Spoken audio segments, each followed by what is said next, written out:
So I don't know about you guys, but I've been enjoying a few of the fakes thrown recently towards the B side of Train, and then players quickly wrapping around through Pop Dog or similar to get to the A site. And this one goes something similar, but this time Fur's going to be running all the way through B into the connector area and doing a great job of cutting off rotations and just applying constant pressure to Optic as they try and reposition in this one. So we're going to start off, we're going to see obviously Fallen and Bolts both have smokes. We're just going to break this down generally to start off with, then I'll break down a few of the individual POVs that I think are particularly important and talk about the one thing I might actually change about this strategy.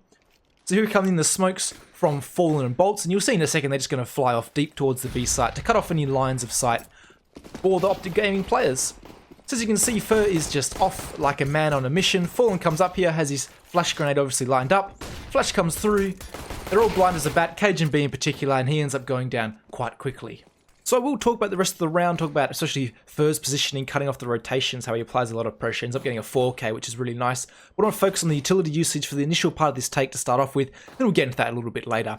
So Fallen's going to get, and if you want to know the two lamps of this smoke, the first one's onto this railing, just at the bottom of those skylights over there, and the second one's for Bolts. I believe you just push yourself into this corner, and then you line yourself up like so. So hopefully you can replicate them, and very little practice needed in your own private server, you'll get them down straight away.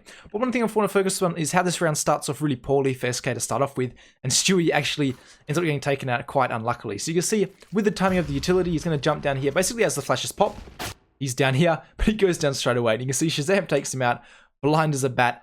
That's just really unlucky. He's already at the downer man. I actually believe that you can see the separation of the map here. Fallen and Bolts are so far behind Fur and Stewie. I believe it was meant to be two players rushing through as we saw Fur do. Fur ends up doing it by himself because they get a little bit unlucky. But that's the first initial part of this, is just some bad fortune basically for the SK side. Swinging back now to the utility side of things, you can see how they're very thorough with where they've flashed off. You can see this is Fallen's flash I'm with right now. This is flashing off this right-hand lane here. As long with his smoke, as you can see, it's about to bloom right there, just in between those two yellow and brown trains. And also that's Bolts' flash and Bolts' smoke. So you can see how these two laneways are going to be taken up straight away. And the flashes pop right behind, or right before the smoke, sorry. So the smoke get to land. And basically the time you could see there was Stewie. Stewie got a bit unlucky, but I've already done that to death. So continuing forward, you can just see the two lanes are cut off very well. Again, we're very much focusing on these two lanes here because basically Fur can't be seen from anywhere else.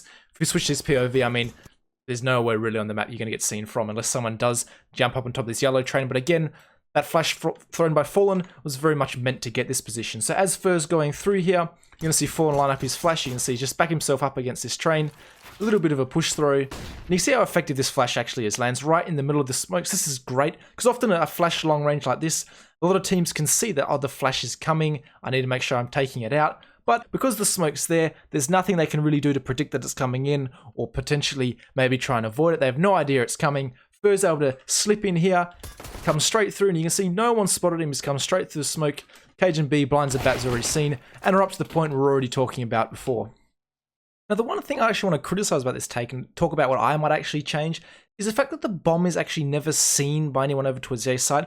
This is almost because SK are too thorough with their utility. You can see it ends up being detrimental as far as Cold Zero gets taken out. So you can see, as Stewie's popping in, as we've already pointed out, the fact that Shazam is as blind as a bat. I love using that term. I'm going to keep using it over and over again. So you can see Shazam gets no information.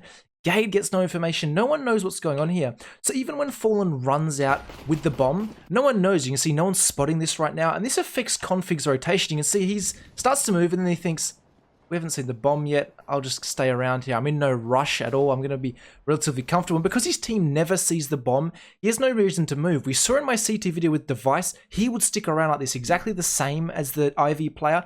But at this point, he would normally have been gone by now if the bomb had been spotted, wanting ever to rotate. But because the bomb was never spotted, he has no particular reason to be over-convinced, and he's very actually disciplined to stay around this scenario. But at the pro level of play, this is something you're going to maybe come across. At lower levels, you probably get away with this kind of thing. But you can see Fallen doesn't actually show the bomb because he's flashed people off too well. So my one thing would maybe be that I'd change is give Stewie the bomb as he's entering and maybe have him pop down. Like, I know he went down in this one anyway with the flash going off, but have him pop into view from the CTs maybe half a second before that flash pops, just so they see that the bomb is over here at the B site. Obviously, this means Stewie can't be your player rushing down through the connector area with Fur. Maybe you could swap this up with Bolts, or as we saw on this one, it actually can work okay with only Fur going through. So if you want to maybe risk that and just have Stewie come back with the other players rotating back through Pop Dog to sell the rest of this fake. And I think this would potentially be more convincing for Config to move out rather than being able to swing around, being comfortable here and taking out one of your lurkers in Cold Zero.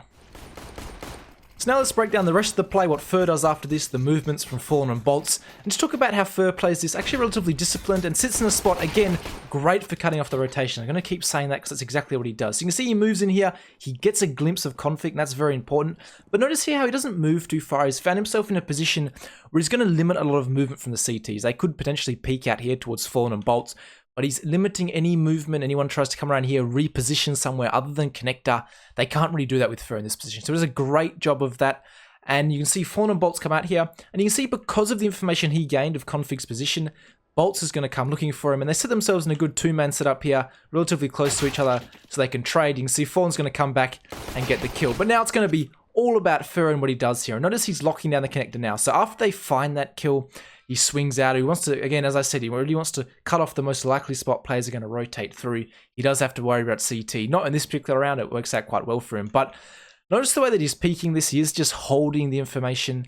Again, he's not getting over-aggressive, not doing too many. Fur is aggressive, but he knows when to cut it off sometimes. You can see he is going to cut off the information. I love the awareness from him. I mean, there's not a lot to break down here, but notice how he's widening his angle right now. He wants to reposition so Shazam. You can see Shazam peeks way too wide on that one right there.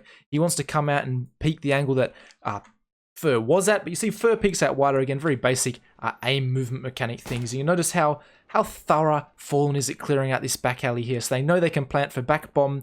Fur's gone, he's just checked it all out. See how this plant coming in. Fur's very, very active to lock down the rest of the angles. Fallen gets away quite safely, and honestly that's the end of the round. They're going to trade quite nicely. Fur with an insane round, and honestly one I just thought you guys find quite entertaining. But that's it, make sure to subscribe if you haven't already, and I'll catch you all in the next video.